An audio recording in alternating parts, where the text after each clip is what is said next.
Capítulo 28. Los 11 de Ruby, parte 1. Ruby y su equipo, al menos, los humanos y los faunos, bebieron sus bebidas en el café Argusian mientras la doctora Bax les daba un resumen de las características de seguridad de la base ultramarine. La propia Ruby ya había escuchado todo esto, pero era esencial que el resto del equipo tuviera una buena idea de la estafa antes de entrar. Su plan era infalible, pero no estaba de más preparar a todo el equipo del atraco para la improvisación en caso de que llegara el momento.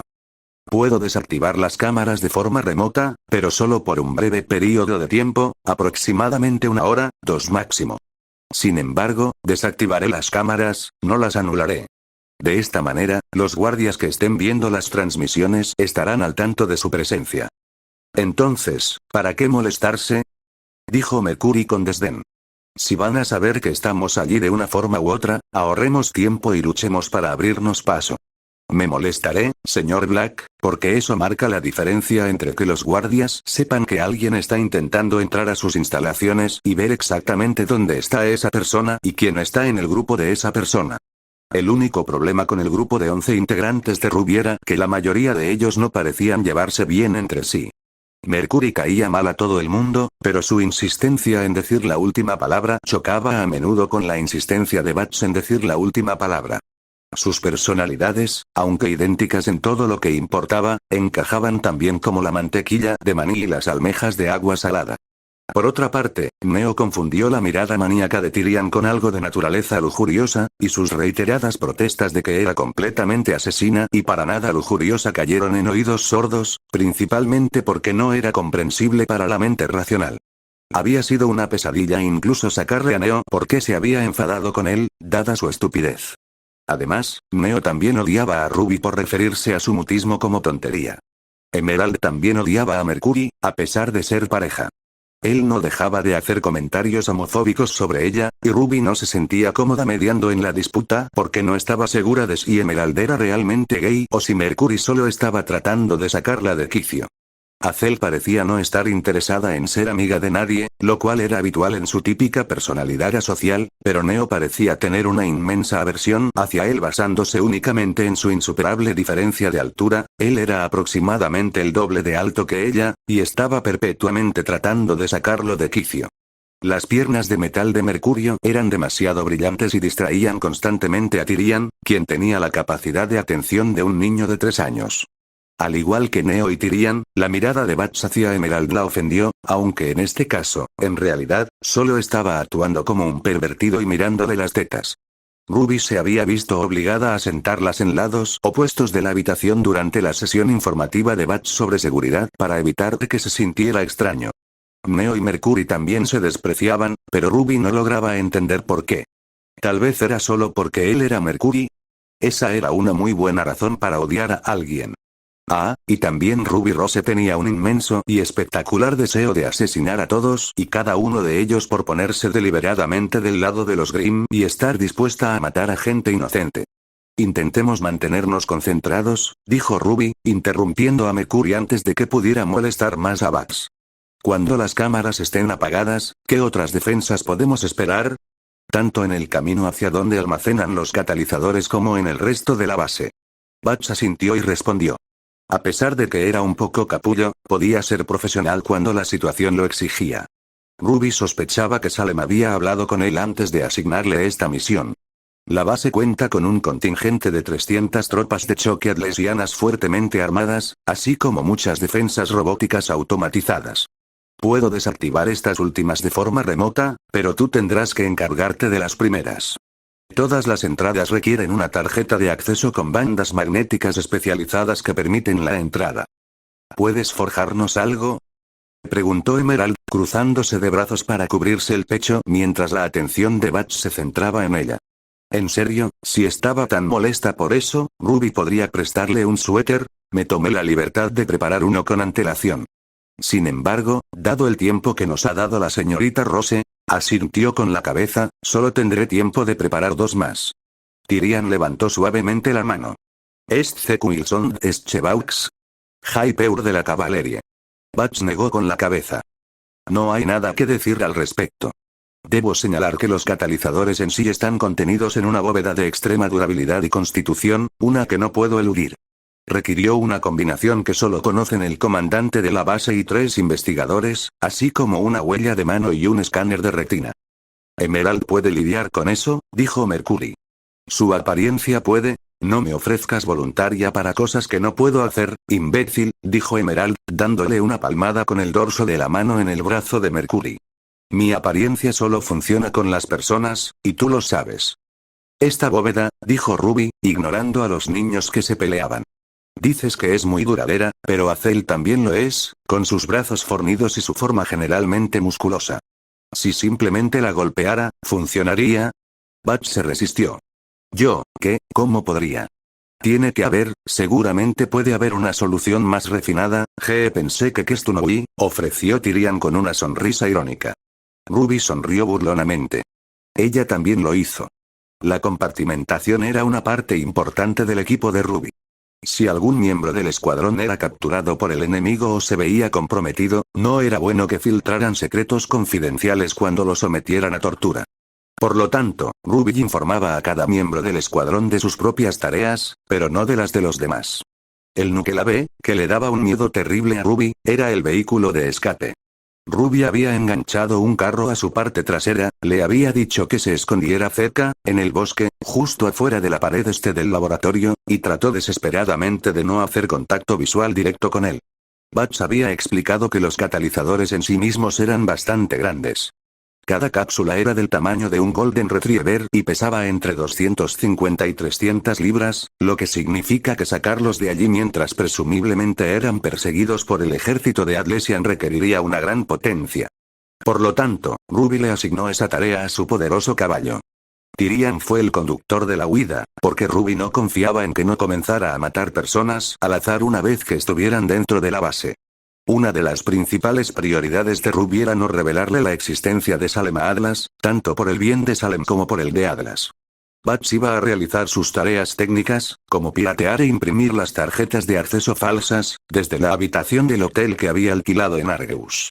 Ruby había querido que lo hiciera en un cibercafé con una sudadera y gafas de sol porque así era como se mostraba a los piratas informáticos en las películas, pero él había insistido en que su elección del lugar era igualmente práctica. Todos los demás estaban entrando.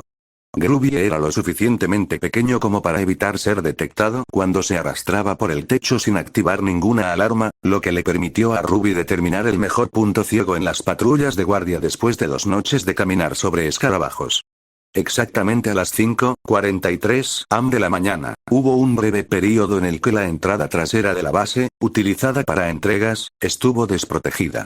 Al igual que en su último encuentro con Atlas, Ruby aprovecharía al máximo las líneas de suministro de Atlas, aunque no las haría explotar esta vez.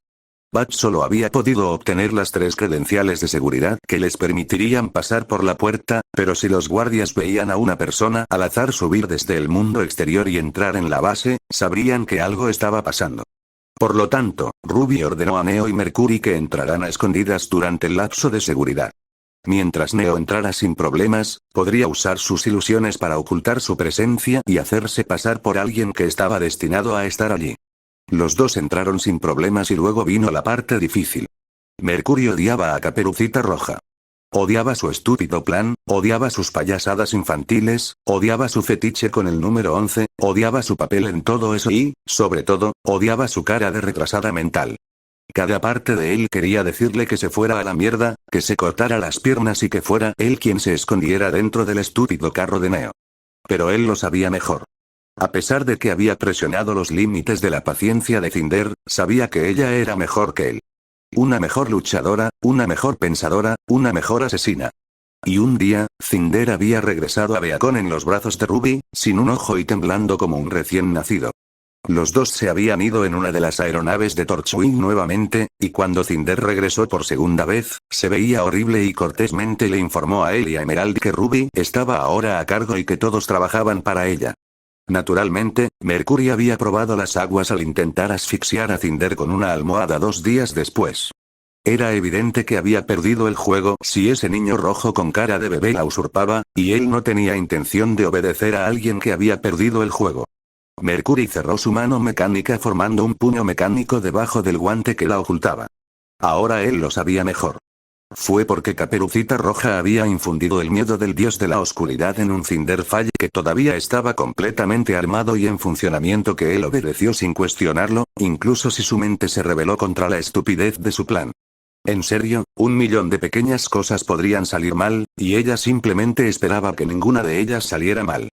Aunque Neo era el más pequeño, Mercury era en realidad más pequeño que ella cuando eliminó a Talaria, por lo que se vio obligado a ser el que estuviera en el carrito de limpieza que el pequeño monstruo de Román empujaba. Tyrian de alguna manera les había conseguido uno de los carritos, pero era bastante pequeño, presumiblemente porque Atlas no quería que la gente se escondiera dentro de ellos y entrara a la base sin previo aviso. Mercury tuvo que acurrucarse en una pequeña bola incómoda cubierta de toallas sucias y uniformes sudorosos, de nuevo, robados por el escorpión Faunus. Era incómodo a nivel visceral estar sin Talaria. No solo significaba que estaba completamente privado de armas, sino que también era la primera vez en muchos años que realmente había estado sin piernas. Cuando su padre había dañado tan gravemente sus piernas de carne que se había visto obligado a adquirir un reemplazo, se había quedado sin anestesia durante el procedimiento y se había despertado con un par de metal que tenía terminaciones nerviosas realistas. Era una sensación extraña, pero con la que podía vivir. Ahora, por primera vez, era realmente un niño tocón. Era una mierda, y todo era culpa de Ruby Rose. Y, sin embargo, Mercury no pudo vengarse. La venganza era para los privilegiados, aquellos que podían hacer daño a quienes los habían hecho daño y salirse con la suya. Mercury había aprendido por las malas que tendía a perder miembros cuando lo intentaba. Mercury escuchó a la gente saludar a Neo mientras ella paseaba por la base empujando el carro lleno.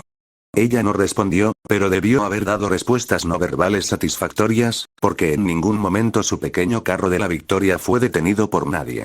Este plan era realmente funcional, por decirlo mejor, aunque ligeramente inspirado en una película.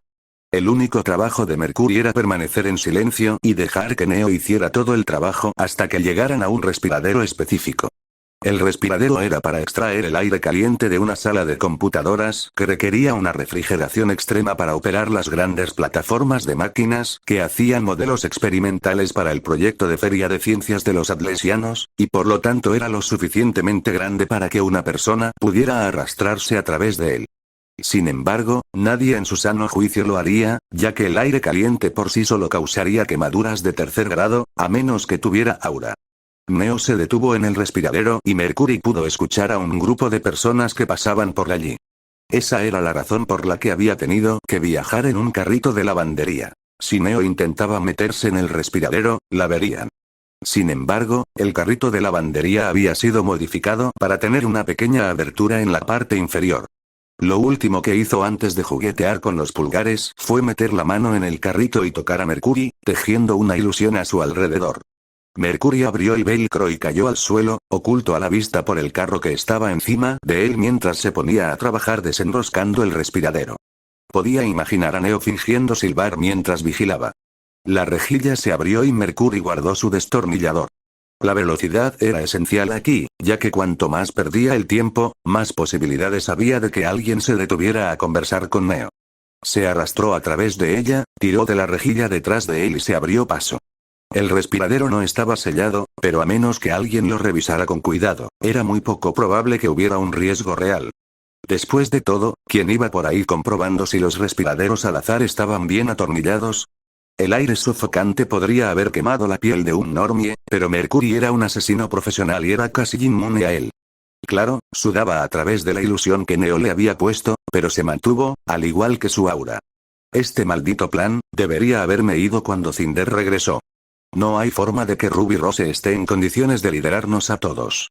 La parte más difícil de todo fue que tuvo que atravesar el espacio cerrado con solo las manos. Las paredes del respiradero eran lisas, por lo que no tenía nada a lo que agarrarse. En cambio, todo lo que pudo hacer fue presionar las manos contra los bordes y arrastrarse, centímetro a centímetro. Por fin se encontró en el destino deseado: la sala de ordenadores. El científico marica le había explicado exactamente de qué se trataba. Al parecer, como se suponía que este laboratorio era uno de los mejores de Atlas, tenían una de las instalaciones informáticas más grandes del mundo. Muchos ordenadores significaban mucho calor, de ahí el respiradero, que en realidad era uno de muchos. En el vientre de la bestia hacía mucho más calor, tanto que a Mercury le empezaron a doler las yemas de los dedos cuando empujó la rejilla. Como estaba en el interior, no había forma de desenroscarla, pero nadie lo estaba mirando, así que abrirla a la fuerza era una opción.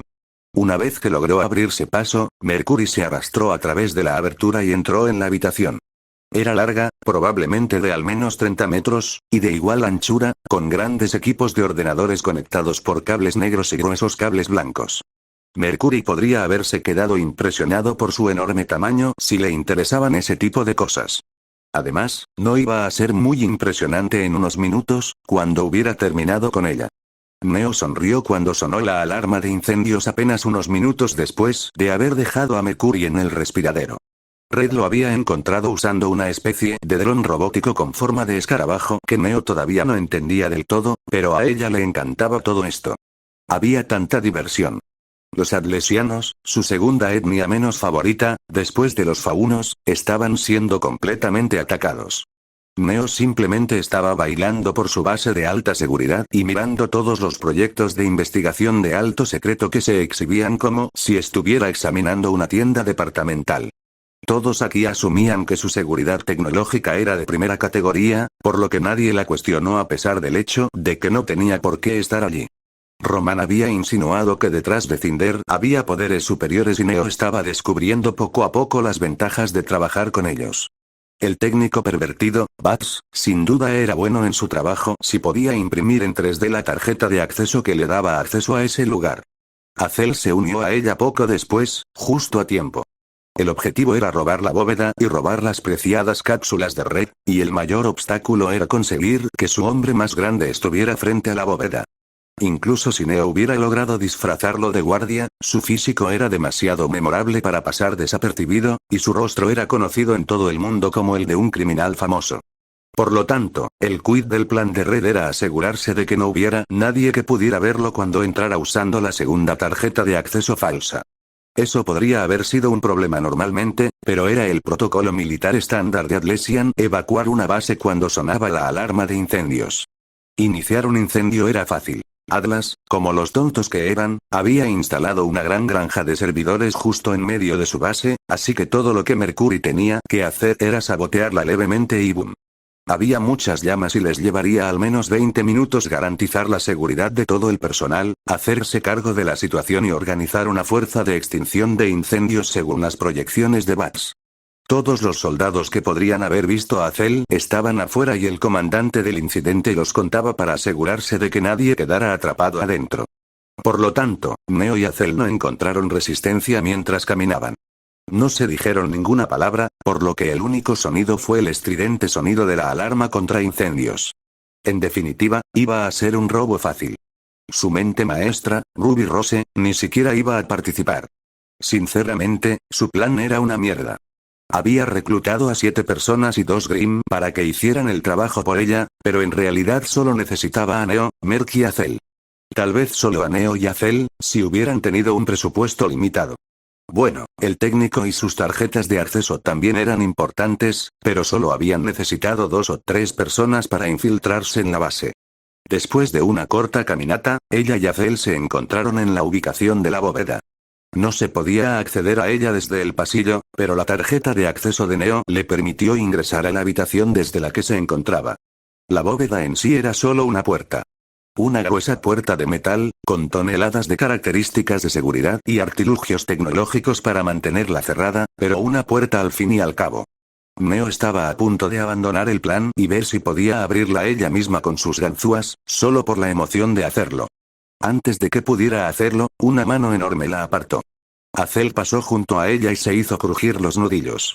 Es hora de ponerse a trabajar. Bueno, Neo podría realmente probar sus ganzúas después de todo, porque después de 5 minutos de boxear la bóveda como un idiota, Azel no estaba más cerca de abrirla que cuando empezó. Es más resistente de lo que esperaba. Quizá Arthur tenía razón en su evaluación inicial de que no podríamos abrirla a la fuerza. La cabeza de Neo se inclinó hacia atrás y quedó tendida en el suelo. La sala de acceso estaba completamente desprovista de sillas y de cualquier mueble, lo que significaba que, para poder relajarse adecuadamente, Neo se vio obligada a hacer su mejor imitación de un envoltorio de caramelo que había caído al suelo y que alguien había pisado. Los golpes rítmicos que resonaban en la puerta de metal empezaban a provocarle dolor de cabeza a Neo, si es que el aburrimiento no le había provocado ya uno. En serio, Red no había puesto ningún esfuerzo en planificar todo esto. Ni siquiera habían tenido que colar a Mercury, y Neo no tenía ni la menor idea de por qué Ruby la había obligado a darle un disfraz antes de irse. Y ahora empezaban a zumbarle los oídos. La alarma de incendios que sonaba como un alma en pena no ayudaba. ¿Por qué alguien no puede apagar esa maldita alarma? Neo respiró profundamente y, para su sorpresa, la alarma contra incendios se activó. Gracias a los dioses. Esperar, Neo revisó su pergamino. Solo habían pasado 5 minutos, mejor dicho, 6. ¿Cómo había logrado Atlas apagar los incendios tan rápido? La puerta detrás de ellos se abrió de golpe y entró un pequeño grupo de personas que vestían los característicos uniformes blanco, rojo y azul marino de los especialistas atlesianos. Ya ves, Clover, no hay, la mujer de cabello blanco interrumpió su oración a mitad de la frase, mirando a Neo que se apresuraba a levantarse del suelo. Neo tuvo suerte de haber tenido la previsión de enmascararse a sí misma y a Azel como soldados uniformados, pero aún estaba en una posición bastante comprometedora, y las manos de la mujer atlesiana fácilmente reconocible se movieron lentamente para descansar sobre sus sables. Soldados, dijo Winter Schnee con los ojos entrecerrados. ¿Por qué no habéis evacuado?